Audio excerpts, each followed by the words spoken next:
Hi there, my name is Maria and I'm a speech and language therapist with Evelina London Children and Young People's Community Speech and Language Therapy.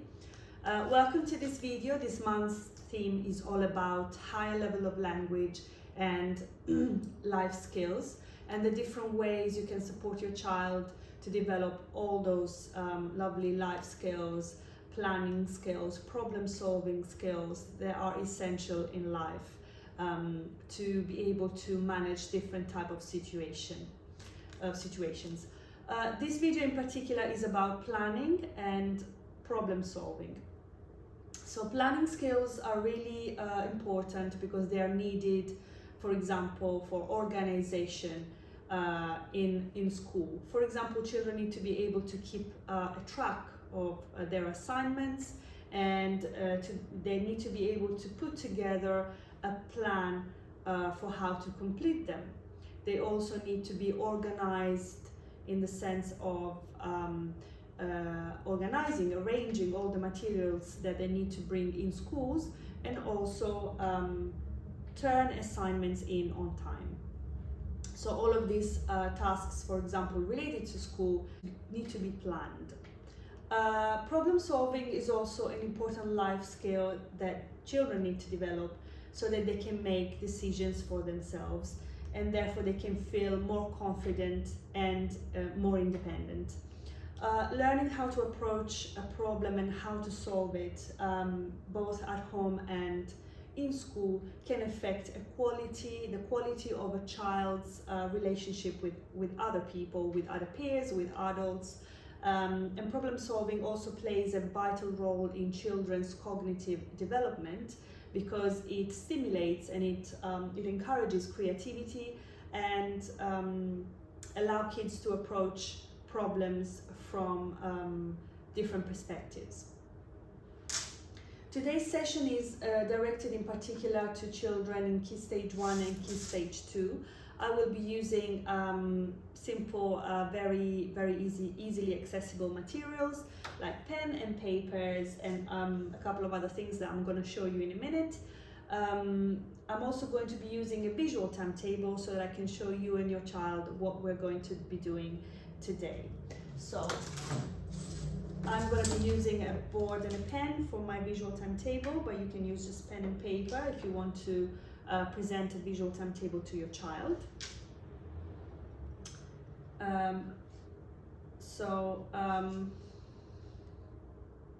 I'm going to be writing down my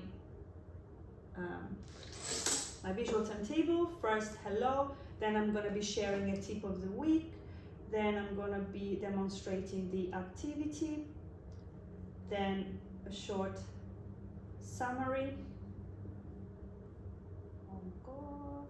and then I'm going to be saying goodbye.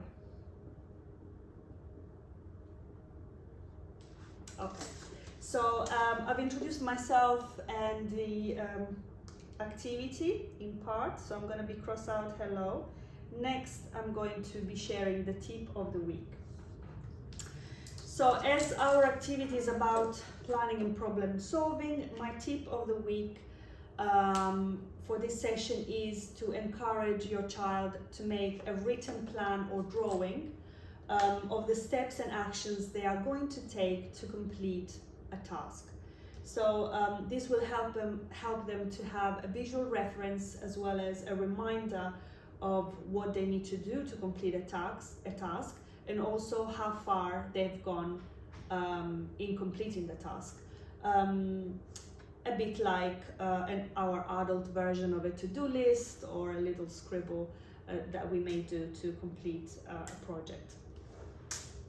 So we are ready to start. Let's have a go. So the activity that I was thinking of doing today, is building a tower using marshmallows and spaghetti. And this is an activity or a game that you might know already, but we're going to be trying to build a tower using marshmallows and spaghetti. And the aim is to try and build the highest tower possible, or a tower that stays up for the longest possible. I've actually never attempted to build this tower, so bear with me. I'm probably gonna struggle. But just to say that your child can work on this task alone. They can work alone on this project, but this activity is also a lot more fun if there is more people involved, and you can divide yourself up in teams of 2 people each or more, and this encourages teamwork and exchange of ideas with others, because you can all plan this project and this building of the tower together. You can discuss how you're going to position the marshmallows or the spaghetti, and you can try things out.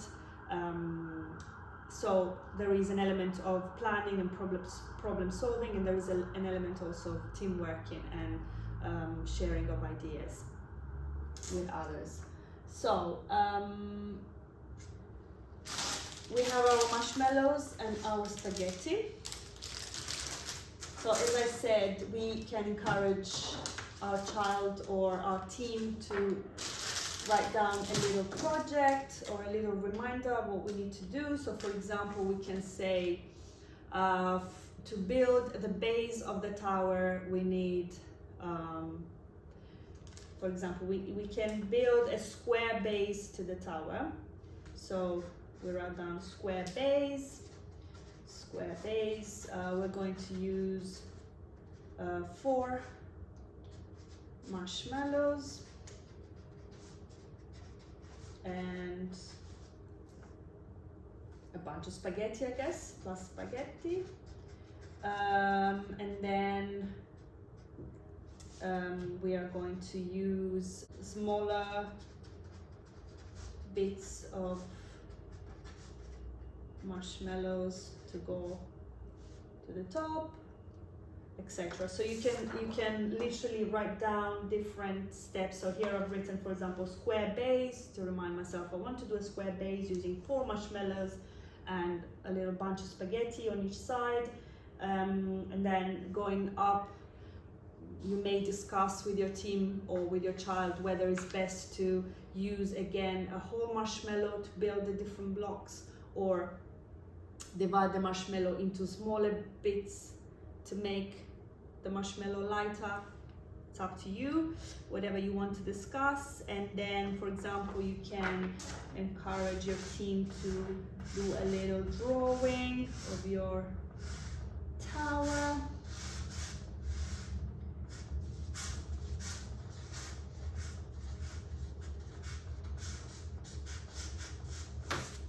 So something like this.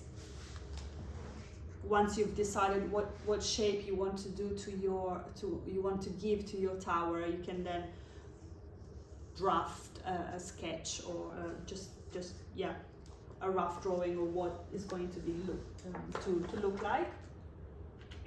And once you have your project written down and your different steps that you can follow, you can then start with your marshmallow. So for example, we said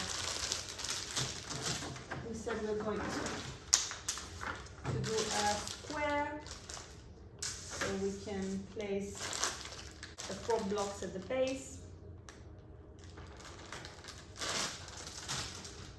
and you have your spaghetti. You can discuss whether you want to keep it long, what are the benefits of it, or you can, maybe it's wiser to cut it in half. Maybe that is going to be more stable. Then you're going to connect, for example, one marshmallow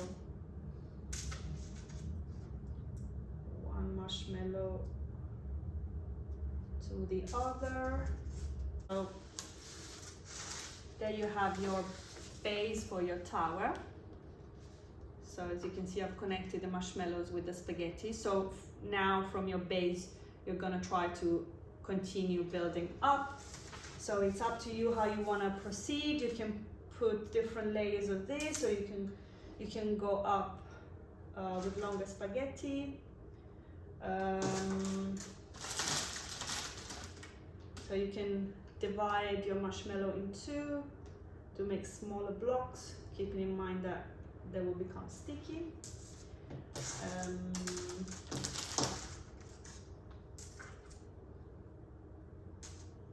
You can do this, for example. Also, when you break them, for example, they might come up at different lengths, so that's something you should take into consideration. They can also break.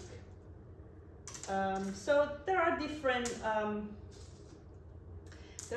variables that you need to take into account. But you got the gist of what the activity involves. I don't have enough time to demonstrate the whole finished tower in this session, but as you can see, it's a nice and very fun activity that you can play with your children, because it involves taking into account different variables like the weight and the length and the shape, and so on and so forth. So that's the activity. I hope you enjoyed this activity. I hope it gives you nice ideas and you're going to be trying it at home. If you have any questions or queries about this video or this activity, or any other queries that you may have, you're very welcome to visit our website, because you may find that the answer to your question is already answered there.